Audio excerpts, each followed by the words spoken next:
بسم اللہ الرحمن الرحیم۔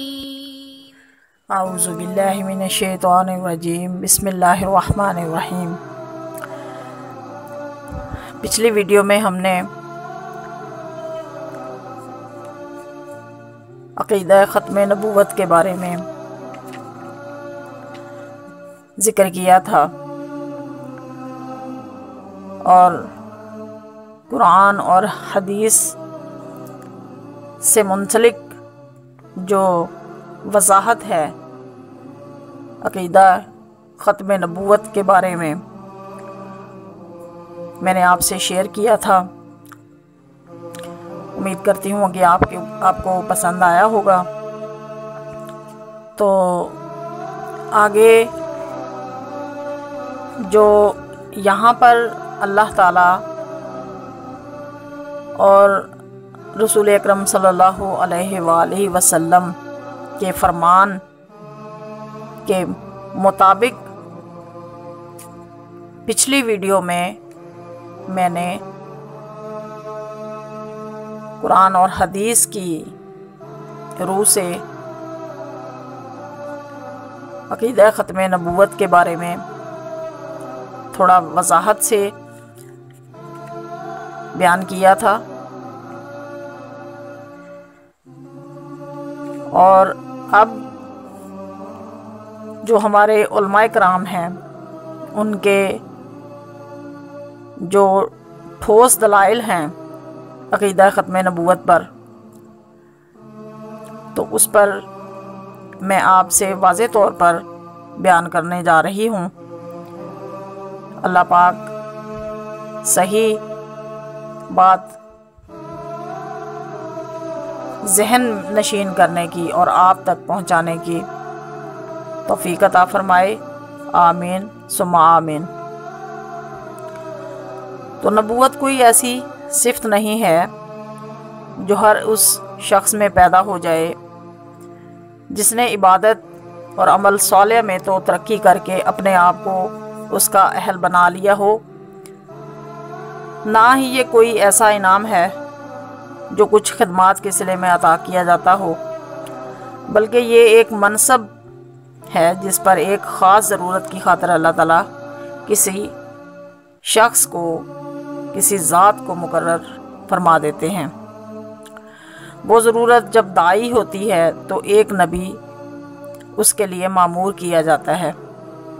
اور جب ضرورت نہیں ہوتی یا باقی نہیں رہتی تو خواہ انبیاء پر انبیاء نہیں بھیجے جاتے۔ تو پچھلی ویڈیو میں بھی قرآن مجید کے حوالے سے جو کہ اللہ پاک کے ارشاد کے مطابق میں نے آیت سورہ احزاب کی شیئر کی تھی، تو اس میں یہ بات میں نے وضاحت سے کی تھی کہ اللہ تعالیٰ نے خود ختم نبوت کے بارے میں قرآن پاک میں فرما دیا کہ نبی اکرم صلی اللہ علیہ وآلہ وسلم اللہ کے آخری نبی ہیں اور آپ کے بعد کوئی نبی نہیں۔ تو اسی طرح نبی پاک صلی اللہ علیہ وآلہ وسلم کی حدیث کا ایک مفہوم ہے، آپ صلی اللہ علیہ وآلہ وسلم کا بھی فرمان ہے، انا خاتم النبیین لا نبی بعدی، یعنی کہ میں آخری نبی ہوں اور میرے بعد کوئی نبی نہیں۔ تو قرآن مجید میں جب ہم یہ معلوم کرنے کی کوشش کرتے ہیں کہ نبی کے تقرر کی ضرورت کن کن حالات میں پیش آتی ہے، تو پتہ چلتا ہے کہ صرف 4 حالتیں ایسی ہیں جن میں انبیاء مبعوث ہوئے ہیں۔ اول یہ کہ کسی خاص قوم میں نبی بھیجنے کی ضرورت اس لیے ہو کہ اس میں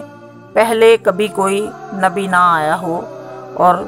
کسی دوسری قوم میں آئے ہوئے نبی کا پیغام بھی اس تک نہ پہنچ سکتا ہو۔ دوسری یہ کہ نبی بھیجنے کی ضرورت اس وجہ سے بھی پیش آتی ہے کہ پہلے گزرے ہوئے نبی کی تعلیم بھلا دی گئی ہو یا اس میں کوئی رد و بدل کر دیا گیا ہے اور اس کے نقش قدم کی پیروی کو ناممکن نہ رہا ہو۔ تیسری وجہ یہ ہوتی ہے کہ پہلے گزرے ہوئے نبی کے ذریعے مکمل تعلیم ہدایت لوگوں کو نہ ملی ہو اور تکمیل دین کے لیے مزید انبیاء کی ضرورت ہو۔ نمبر 4، یہ کہ ایک نبی کے ساتھ اس کی مدد کے لیے ایک اور نبی کی حاجت ہو۔ اب یہ ظاہر ہے کہ ان میں سے کوئی ضرورت بھی نبی اکرم صلی اللہ علیہ وآلہ وسلم کے بعد باقی نہیں رہی۔ تو قرآن مجید خود کہہ رہا ہے کہ حضور صلی اللہ علیہ وآلہ وسلم کو تمام دنیا کی ہدایت کے لیے مبعوث فرمایا گیا، اور دنیا کی تمدنی تاریخ بتا رہی ہے کہ آپ کی بعثت کے وقت سے مسلسل ایسے حالات موجود رہے ہیں کہ آپ کی دعوت سب قوموں کو پہنچ سکتی تھی اور ہر وقت پہنچ سکتی تھی۔ اس کے بعد الگ الگ قوموں میں انبیاء آنے کی کوئی حاجت باقی نہیں رہتی۔ قرآن اس پر بھی گواہ ہے، اور اس کے ساتھ حدیث و سیرت کا پورا ذخیرہ اس امر کی شہادت دے رہا ہے کہ حضور صلی اللہ علیہ وآلہ وسلم کی لائی ہوئی تعلیم بالکل اپنی صحیح صورت میں محفوظ ہے۔ اس میں کسی قسم کا کوئی مسخ و تحریف کا کوئی عمل نہیں۔ جو کتاب آپ صلی اللہ علیہ وآلہ وسلم لائے تھے اس میں ایک لفظ کی بھی کمی بیشی آج تک نہیں ہوئی اور نہ ہی قیامت تک ہو سکتی ہے۔ جو ہدایت آپ صلی اللہ علیہ وآلہ وسلم نے اپنے قول و عمل سے دی،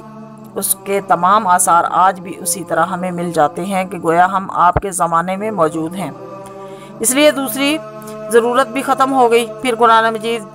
یہ بات بھی صاف صاف کہتا ہے کہ حضور صلی اللہ علیہ وآلہ وسلم کے ذریعے سے دین کی تکمیل مکمل کر دی گئی، لہٰذا دین تکمیل دین کے لیے بھی اب کوئی نبی درکار نہیں رہا۔ تو اب چوتھی ضرورت رہ جاتی ہے، تو اگر اس کے لیے کوئی نبی درکار ہوتا تو وہ حضور صلی اللہ علیہ وآلہ وسلم کے زمانہ ہی سے آپ کے ساتھ مقرر کیا جاتا، کیونکہ جیسے حضرت موسیٰ علیہ السلام کے ساتھ ضرورت درپیش تھی تو اللہ تعالیٰ نے حضرت موسیٰ علیہ السلام کی دعا مانگنے پر آپ کی دعا قبول کی، اور حضرت ہارون علیہ السلام کو جو کہ آپ کے حقیقی بھائی تھے تو آپ کے ساتھ ایک اور نبی بنا کر مقرر کر دیا۔ تو یہاں پر یہی ہے، ظاہر ہے کہ جب وہ مقرر نہیں کیا گیا تو یہ وجہ بھی ساقط ہو گئی۔ اب ہمیں معلوم ہونا چاہیے کہ وہ پانچویں وجہ کون سی ہے جس کے لیے آپ کے بعد کسی نبی کی ضرورت ہو۔ اگر کوئی کہے کہ قوم بگڑ گئی ہے اس لیے اصلاح کی خاطر ایک نبی کی ضرورت ہے، تو ہم اس سے پوچھیں گے کہ محض اصلاح کے لیے نبی دنیا میں کب آیا ہے کہ آج صرف اس کام کے لیے آئے؟ نبی تو اس لیے مقرر ہوتا ہے کہ اس پر وحی کی جائے، اور وحی کی ضرورت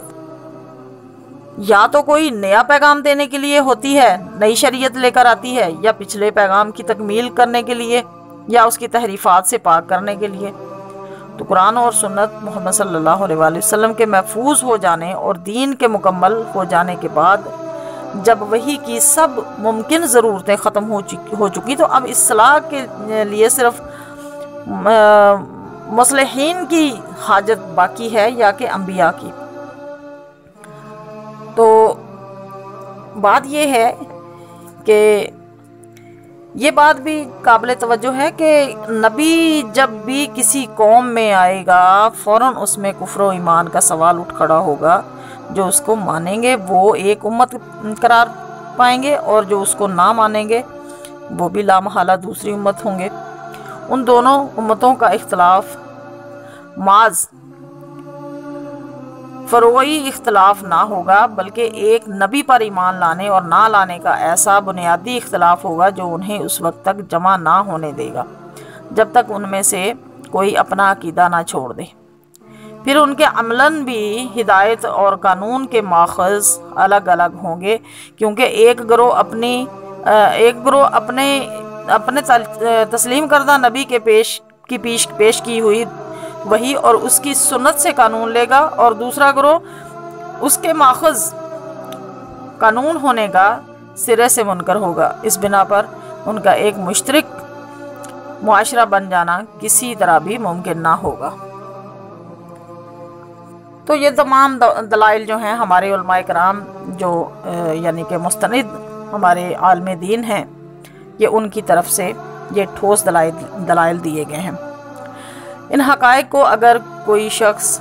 نگاہ میں رکھے تو اس پر یہ بات واقعی بالکل واضح ہو جائے گی کہ ختم نبوت امت مسلمہ کے لیے اللہ کی ایک بہت بڑی رحمت ہے، جس کی بدولت ہی اس امت کا ایک دائمی اور عالمگیر برادری بننا ممکن ہوا ہے۔ اس چیز نے مسلمانوں کو ایسے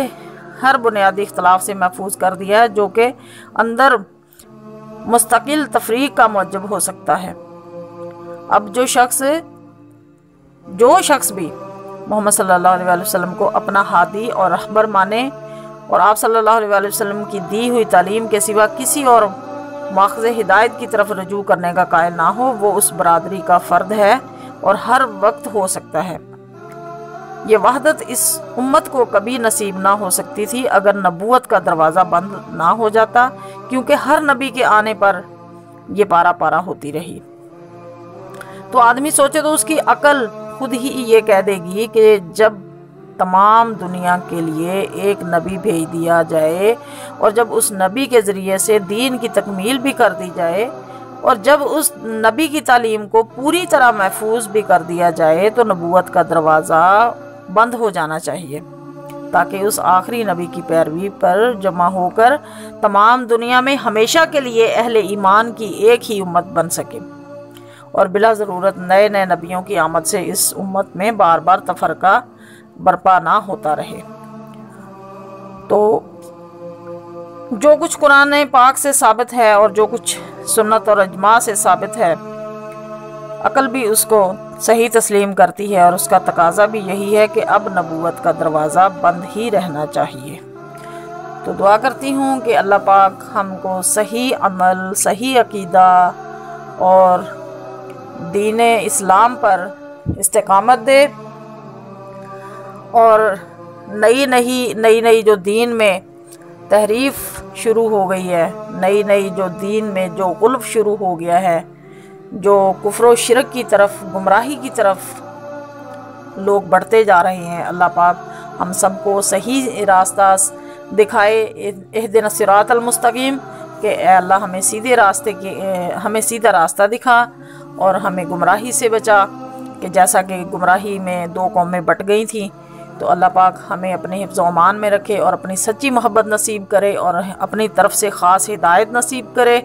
تو امید کرتی ہوں کہ یہ ویڈیو آپ کو پسند آئی ہوگی۔ ویڈیو پسند آئی ہے تو لائک کیجئے، شیئر کیجئے۔ اگر آپ نے میرے چینل کو سبسکرائب نہیں کیا تو چینل کو بھی سبسکرائب کیجئے اور بیل آئیکن کو بھی پریس کیجئے تاکہ ہر نئی آنے والی ویڈیو آپ کے پاس پہنچتی رہے۔